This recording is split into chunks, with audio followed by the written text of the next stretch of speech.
Yasinta. Yasinta. Abe baba. Njoma.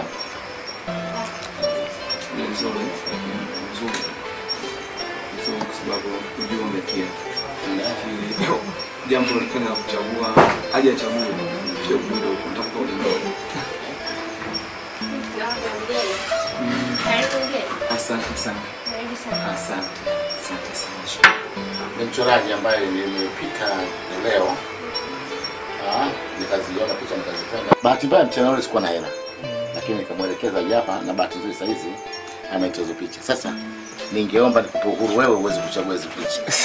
Hivi ambayo tunaipenda ili tuweze kupamba ndani. Tunaweza kaangalia ipi nzuri ili tuweze kuweka sitting room.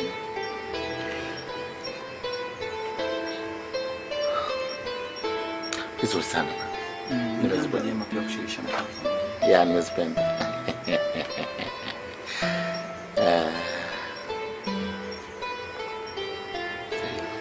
Baba mimi nadhani. Yeah. Ulikuwa mazoni wangu.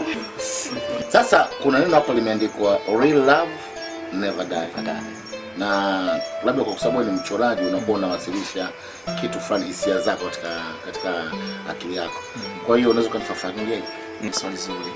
Hii picha inakuwa na ujumbe, lakini kuna kuwa na ujumbe ulio ndani na kuna ujumbe ambao unaonekana kwenye picha.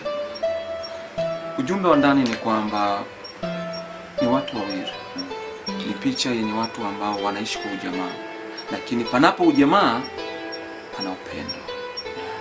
Na ukikosekana upendo hapakuwezi kuwa na ujamaa. Upendo hakuna kwa kweli. Hakuna tena upendo. Na hata sisi Biblia inatufundisha kwenye Petro wa kwanza sura 4 mstari wa 7 hadi 11 unasema, lakini mwisho wa mambo yote umekaribia.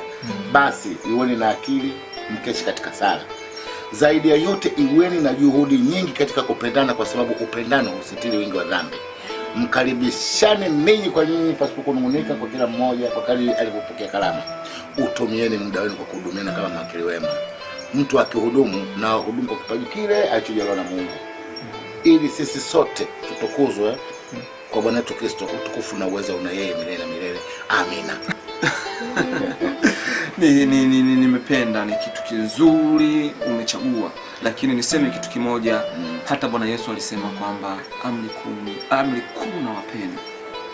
Katika zile amri kuu. Maana mtu mmoja alimuuliza, "Je, Bwana, katika zile amri 10 zile, ni ipi iliyokuwa?" Akamwambia ni 2.